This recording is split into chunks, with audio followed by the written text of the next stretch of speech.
رمضان کا آخری عشرہ جو ہے وہ آ پہنچا ہے، اور اس کا مطلب یہ ہے کہ انہی 10 راتوں میں ہمیں لیلۃ القدر کی رات جو ہے وہ انشاءاللہ الرحمن نصیب ہو جائے گی۔ اس کے لیے میں نے اور آپ نے کیا کرنا ہے، آئیے میں آپ کو 10 پوائنٹس کے اندر یہ بات سمجھا دیتا ہوں کہ ہمیں اس عشرے میں کیا کرنا چاہیے۔ سب سے پہلی بات یہ ہے کہ آپ اور آپ کے گھر والے اپنے آپ کو مینٹلی، فزیکلی، اسپرچولی تیار کر لیں کہ بس ان 10 راتوں میں ہم نے خوب محنت کرنی ہے۔ جیسا کہ نبی کریم صلی اللہ علیہ وسلم اپنی جو ویسٹ بیلٹ ہے اس کو ٹائٹ کر لیتے تھے اس آخری عشرے کے اندر، اور خود بھی جاگتے تھے، اپنے گھر والوں کو بھی جگاتے تھے، اور راتوں کو دن جیسا بنا دیتے تھے۔ یعنی پوری رات جو ہے وہ اللہ تعالیٰ کی عبادت ہوتی، اللہ کو یاد کیا جاتا، دعائیں کی جاتی۔ تو ہم نے بھی انشاءاللہ بالکل اسی طرح سے کرنا ہے کہ اپنی راتوں کو بالکل جگا دینا ہے۔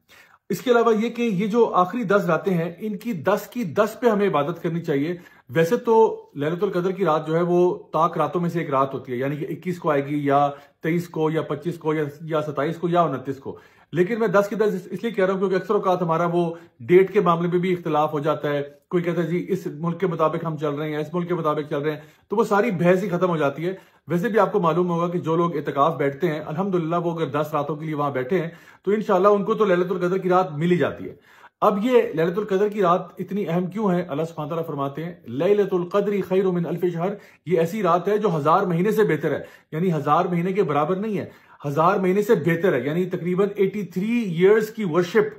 سے زیادہ بہتر ہے۔ تو اس رات میں جو بھی آپ عبادت کا کام کریں گے، چاہے وہ ذکر ہو، تلاوت ہو، صدقہ خیرات ہو، کچھ بھی ہو، آپ کے لیے وہ ایسے لکھا جائے گا جیسے آپ نے ایک پوری زندگی 83 ایئر سے زائد کا عرصہ اسی عبادت کو کرنے میں گزار دیا۔ سو آخر کیوں ہم پھر اس ٹائم کو ضائع کریں گے؟ ہمیں چاہیے کہ اس کا میکسیمم فائدہ اٹھایا جائے۔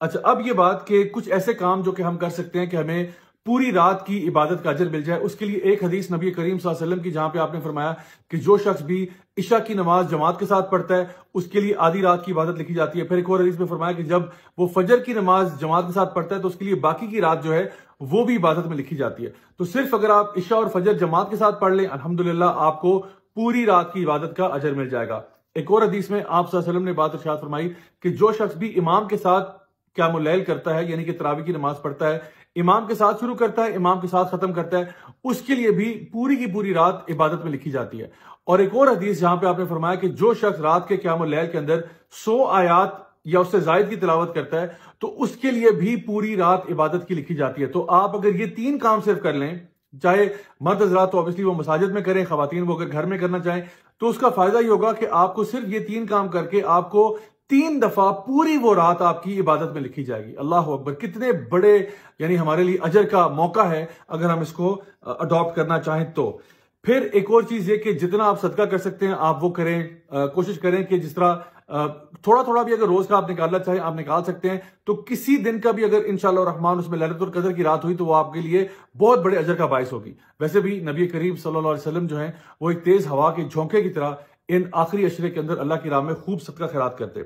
اس کے علاوہ قرآن مجید کو پڑھنا، یا پھر اس کے ساتھ ساتھ آپ کوئی لیکچرز بھی اٹینڈ کر سکتے ہیں جہاں پہ قرآن و حدیث کی تعلیم دی جا رہی ہو، تو ان کو پڑھنا، سیکھنا، سمجھنا۔ اس کے علاوہ ایک اور چیز جو آپ کر سکتے ہیں وہ یہ ہے کہ بکس کا پڑھنا، چاہے وہ تفسیر کی بکس ہوں یا حدیث کی بکس ہوں یا کوئی بھی ایسی بکس جو کہ آپ کو آپ کے ایمان میں اضافہ کرتی ہیں، اور پھر اسی نالج کو دوسروں تک پہنچانا، کسی نہ کسی فارم آف دعویٰ کے اندر انگیج کرنا، لوگوں تک اس خیر کی بات کو پہنچانا، یہ بھی ایک بہت ہی زبردست نیک کام ہے جو آپ کر سکتے ہیں۔ And last but not least, اللہ تعالیٰ سے دعا کرنا، خاص طور پر وہ دعا جو کہ نبی کریم صلی اللہ علیہ وسلم نے سیدہ عائشہ کو سکھائی، اللہم انک عفو تحب العفو فاعف عنی، کہ اے اللہ تو معاف کرنے والا ہے، تجھے معاف کرنا پسند ہے، یا اللہ مجھے معاف کر دے۔ اور یہ ایسی معافی ہے my dear brothers and sisters کہ جو ہمارے گناہوں کو دھو کے رکھتے، یعنی ایسے گناہ کہ آپ سمجھیں کہ آپ قیامت کے دن اللہ سبحانہ تعالیٰ کے سامنے کھڑے ہوتے ہیں اور آپ کو یہ کہا جاتا ہے کہ آپ جنت میں داخل ہو جائیں، یعنی آپ کے گناہوں کو بس مٹا دیا جاتا ہے۔ کہ ہم سب یہی نہیں چاہتے کہ اللہ تعالیٰ ہمارے گناہوں کا تذکرہ بھی نہ کرے، بس ہمیں بغیر حساب کے جنت میں بھیج دے۔ تو انشاءاللہ یہ دعا جو ہے یہ کثرت سے مانگیں، اللہم انک عفو تحب العفو فاعف عنی۔ انشاءاللہ میں دعا کرتا ہوں کہ اللہ تعالیٰ ہم سب سے ہماری تمام عبادات قبول فرمائے اور ہم سب سے راضی ہو جائے، ہمیں دنیا میں بھی خیر عطا فرمائے اور آخرت میں جنت الفردوس میں ملنا نصیب فرمائے۔ والسلام علیکم ورحمۃ اللہ وبرکاتہ۔